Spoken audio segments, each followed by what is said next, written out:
আসসালামু আলাইকুম। আশা করি সবাই ভালো আছেন। It's me Ashraful Islam Lalon, Ashraful Islam Lalon Italy page এবং ইউটিউব চ্যানেল। যে যেখান থেকে দেখছেন সবাইকে আন্তরিক ভালোবাসা ও অভিনন্দন। যারা ফেসবুকে থেকে দেখছেন ফেসবুক পেজটি লাইক ফলো শেয়ার দিয়ে এবং ইউটিউব চ্যানেলটি সাবস্ক্রাইব করে পাশে থাকুন। ধন্যবাদ। তো আজকের টপিকটি হলো যে 9 সেপ্টেম্বর রোজ সোমবার সকাল 10টা বাজে যে ইতালি অ্যাম্বাসির সামনে ইতালি গমন ইচ্ছুক ভুক্তভোগীদের যে গণ অবস্থান কর্মসূচি পালন করার কথা ছিল, তো ওইটা কিন্তু সুন্দরভাবে এই যে আমাদের গণ অবস্থান কর্মসূচিটা পালন করা হয়েছে। তো ওইটা হয়েছিল যে বিচারপতি শাহাবুদ্দিন পার্কে।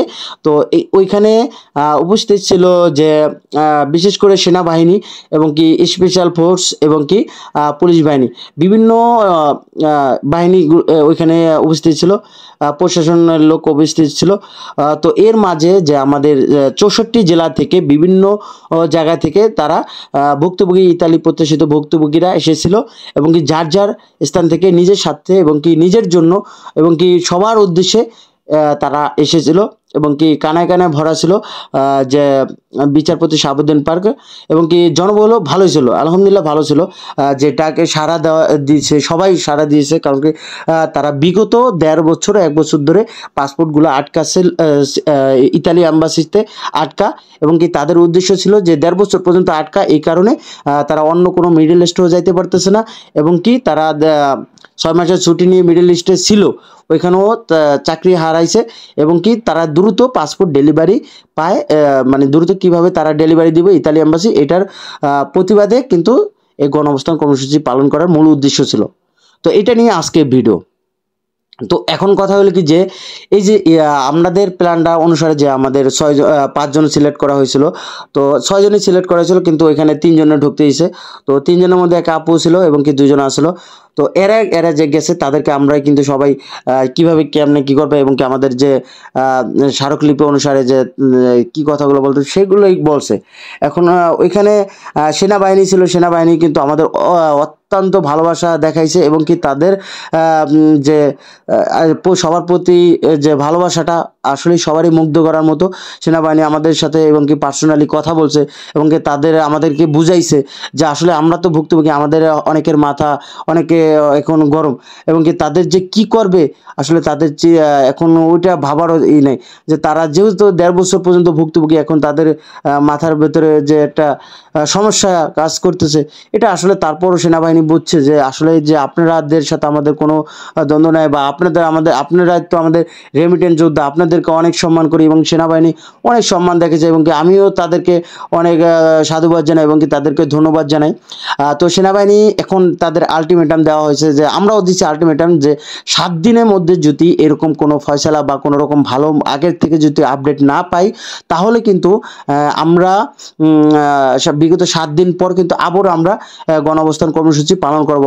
প্রায় 7 দিনের মধ্যে আপনাদেরকে এই কার্যক্রমে একটা প্রুফ দেখাই দেবো এবং কি আপডেট দেখাই দেবো, এটা বলেছিল। এবং কি তারপর তাদেরকে আরেকটা কথা তারা বলছিল যে অল্প দিনের মধ্যে আমরা দ্রুত কাজ করতেছি, যেহেতু বাংলাদেশে একটা সমস্যা ছিল সরকার পতনে যে সরেচারে, যে তখন কিন্তু তাদের ওয়েবসাইটটাও বন্ধ ছিল এবং কি তাদের কাজটা ওই ইতালি পেভত্তুরা থেকে এবং কি ওইখান থেকে কিন্তু কার্যক্রম হয়ে আসে, ওইখান থেকে যখন ওইটাকে যে রাইট, তখন কিন্তু ওইটা অনুসারে কাজ করে তারা, এই ইতালি অ্যাম্বাসিডর। তো তাদেরকে ওইখান থেকে যদি দিক নির্দেশনা আসে তখনই কিন্তু একটা ভিসা তারা একটা সিল মেরে দেয়। তো এইটা নিয়েই কথা বলা হয়েছিল এবং কি তাদেরকে বলা হয়েছিল, তারা এটা বলছে যে দ্রুত পাসপোর্ট ডেলিভারি দিয়ে দেবে এবং কি তাদের পেজ বিজ্ঞপ্তি এবং কি তাদের ইতালি ঢাকা, এটা ইতালিয়ান যে ঢাকার যে অ্যাম্বাসি, এই অ্যাম্বাসির যে অফিশিয়ালি ওয়েবসাইট এবং কি তাদের ফেসবুক পেজে এটা করছে যে লিখিত আকারে, যেমন আমাদেরকে লিখিত আকারে যে বলবে যে দ্রুত পাসপোর্ট ডেলিভারি দিয়ে দেবে এবং কি আগেও বলছিল, কিন্তু এইবার তাদের নিজস্ব ওয়েবসাইটে এটা সাবমিট করছে এবং কি এটা সবাই দেখছে এবং কি সবাই জানে এই ব্যাপারটা। আপনারা এই বিষয়টা আমি আমার ফেসবুক পেজেও আমি দিছি, যে ওইখানে লেখা আছে যে অলমোস্ট 40,000 পাসপোর্ট 2023 সালে পাসপোর্ট আটকা আছে। তো এই যে 2023 সালে যে 40,000 পাসপোর্ট আটকা, বলতে কি যে 40,000 পাসপোর্ট জমা পড়ছে, অলমোস্ট প্রসেস অবস্থা আছে। তো এখন কথা হলো কি যে ওইখানে 40,000 পাসপোর্ট আটকা আছে, এখন তারা দ্রুত কিভাবে দিবে।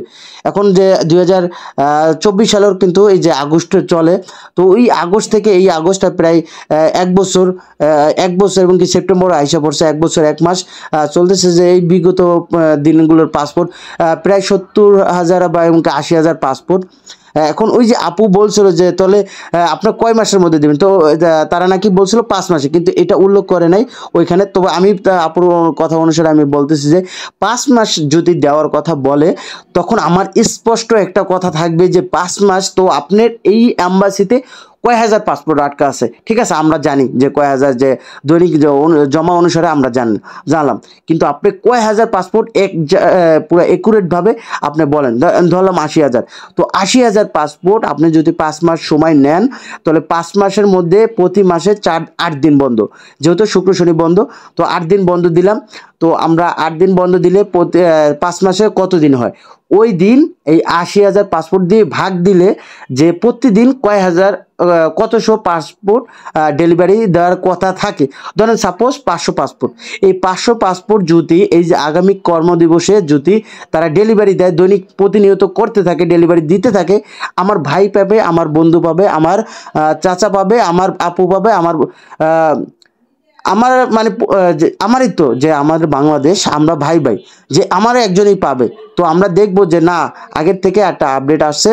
তো এখন যে এই যে আপডেট অনুসারে তারা পাসপোর্ট, যেহেতু আমরা গণ অবস্থান কর্মসূচি পালন করছি, এই অনুসারে যে একটা আপডেট আসছে, এরপর থেকে ভালো একটা যে ডিসিশন আসছে যে তারা পাসপোর্ট ডেলিভারি দিতেছে। তো এইটাই আলটিমেটাম দেওয়া হয়েছে যে আমরা 7 দিনের মধ্যে যদি আপনারা কোনো রকমভাবে যদি এই পাসপোর্টের ডেলিভারি পরিবর্তন না করেন বা যদি ডেলিভারি সংখ্যা না বাড়ান, আমরা 7 দিন পর আবারও ইতালি অ্যাম্বাসির সামনে আবারও জড়ো হব। তো আপনারা যারা আছেন ভুক্তভোগী সবাই আবার যদি এই 7 দিন পর আবারও জানাবো যে সোমবারের পর, এই আগামী সোমবারের পর আবারও। এবং কি আমাদের সেনাবাহিনী স্যার মহোদয় তারা কিন্তু আমাদের অনেক বুঝাইছে যে আসলে দেখেন আমাদের মাথা কারো ঠিক নাই, যারা ভুক্তভোগী তাদের মাথা আসলেই এখন ঠিক নাই, কারণ তারা কি করবে, তারা ভালো মন্দ কোনোটাই এখন বুঝতেছে না। তো সেনাবাহিনী তাদেরকে বুঝাইছে, কারণ তাদের মধ্যে বুঝবান জিনিসটা আছে, যেহেতু সেনাবাহিনী এই স্বৈরাচারের বিরুদ্ধে পতন ঘটিয়েছে এবং কি তাদের আমাদের সাথে ছিল, সাধারণ মানুষের সাথে ছিল। এই সেনাবাহিনী সাধারণ মানুষের পক্ষে কথা বলে, সেনাবাহিনী সাধারণ মানুষের পাশে দাঁড়িয়ে যে তারা বিভিন্নভাবে আমাদের আশ্বাস দিয়েছে এবং কি তারা সেনাবাহিনীর স্পষ্টভাবে পড়ছে যে আপনাদের ব্যানারে যে 1.5 বছর ধরে পাসপোর্ট আটকা আছে, এই ব্যাপারে আমরা স্পষ্টভাবে এইগুলা পড়ছি এবং কি এই অনুসারে আমরা যে সেনা প্রধানের কাছে স্মারকলিপি দিবে।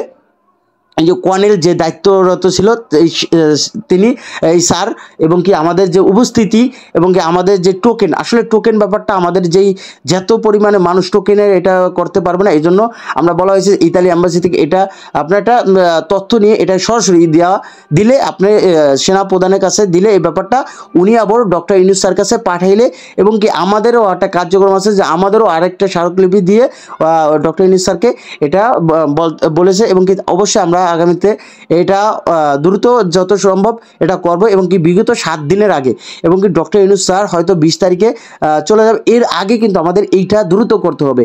এবং কি আপনারা যারা আসছেন আপনাদেরকে চিরকৃতজ্ঞ থাকবো, এবং কি আমার চ্যানেলে সাবস্ক্রাইবার এবং কি ইউটিউবে এবং কি ফেসবুকে যারা আসছেন, আসলে আপনারা আমাদের সাথে অনেকে কথা বলছেন বা আমার কাছেও ভালো লাগছে যে আপনারা দূর থেকে আমাকে চেনছেন এবং কি আপনাদের প্রতি চিরকৃতজ্ঞ, আপনারা দূর থেকে আসছেন।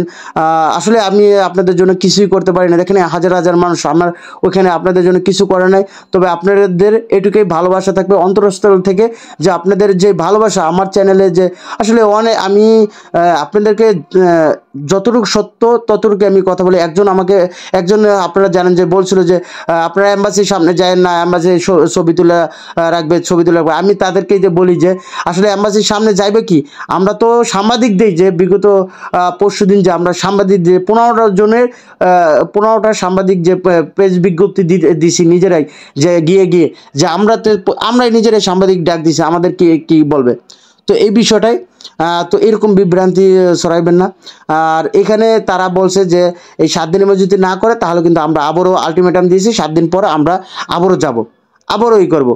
তো এই 4 মাসের কথাটা বলছে, তো 4 মাসের এই যে ব্যাপারটা আমি বুঝাই দিলাম, এটা তার প্রশ্ন করা উচিত ছিল যে 4 মাসের যে কয় হাজার পাসপোর্ট আটকে আছে দৈনিক কয়টা পরে আপনাকে আগামী কর্মদিবসে এইভাবে ডেলিভারি দিবেন নাকি। যাই হোক, এখন এটা আপনারা এই যে গণ অবস্থান কর্মসূচির মাধ্যমে যে তাদেরকে পুরো বিশ্বে এখন প্রত্যেকটা চ্যানেল যেই পরিমাণ চ্যানেল আসছে, আমরা যেহেতু 15টা এবং কি ছোট বড় সব ধরনের চ্যানেল টপ টপ শ্রেণীর যেই চ্যানেলগুলো আছে প্রত্যেকটা চ্যানেলে এই যে আমাদের গণ অবস্থান কর্মসূচি পালন করা এটা প্রচার করা হয়েছে, আপনারা নিজেরাই দেখছেন। তো এই ব্যাপারটা আমাদের সাকসেস ব্যাপারটা, তো এটা আমাদের করা উচিত ছিল। এখন এটা যেহেতু সেনাবাহিনী দায়িত্ব নিছে, সেনাবাহিনী আমাদেরকে ভালো মন্দ একটা জিনিস জানাবে, আপনারা একটু ধৈর্য ধরেন, অপেক্ষা করেন, অল্প দিনের মধ্যে একটা সিদ্ধান্ত আসবে। আর এটা এখন কথা হলো কি যে আপনারা সেনাবাহিনীরও কিছু করা ছিল না। দেখেন এখন আপনারা আগে যা হয়েছে, কিন্তু সেনাবাহিনীকে এবং কি সেনাবাহিনী অ্যাম্বাসিকে একটা সময় দেওয়ার একটা এটাও একটা যুক্তির মধ্যে থাকে যে সেনাবাহিনী যাইলেই যে বা গিয়ে যে তাদেরকে কথাটা বলবে বা এরকম কিছু না। সেনাবাহিনীও তাদেরকে 7 দিন সময় দেওয়া হয়েছে। সেনাবাহিনীও বলছে যে যদি 7 দিনের মধ্যে কিছু একটা না হয় তাহলে আপনারা পরবর্তী যে 7 দিন পর একটা পদক্ষেপ এটা নিলে আমরাও এটা মাথা পেতে নেব, কিন্তু আপনারা একটু সময় দেন, একটু সময় দেন। প্রত্যেকটা মানুষের সাথে যেইভাবে সুন্দর ব্যবহার করছে সেনাবাহিনী এবং কি প্রত্যেকটা মানুষ জানে যে এই যে যারা ভুক্তভোগী প্রত্যেকটা মানুষের মাথা এখন ঠিক নাই, এই জন্য প্রত্যেকটা মানুষের বুঝের মাধ্যমে তারা এই যে আমাদের গণঅবস্থান কর্মসূচি পালন করা যে একটা সহযোগিতা করেছে, তাদেরকে অসংখ্য ধন্যবাদ। ওখানে সব যে ফোর্সগুলো আসছে যে সেনাবাহিনী, তারপর স্পেশাল ফোর্স এবং কি পুলিশ বাহিনী, সবাই আন্তরিকভাবে এই যে আমাদের সাথে ছিল এবং কি তারা জানাইছে যে অল্প দিনের মধ্যে আপনাদেরকে এই 7 দিনের মধ্যে যদি না হয় তাহলে আপনারা এটা কিছু করবেন, তখন তারা মাথা পেতে নেবে। তো এখন যাই হোক, এই বিষয়টা নিয়ে আপনারা একটু ধৈর্য ধরেন, আর এটা ভালো মন্দ অবশ্যই আপনারা জানতে পারবেন।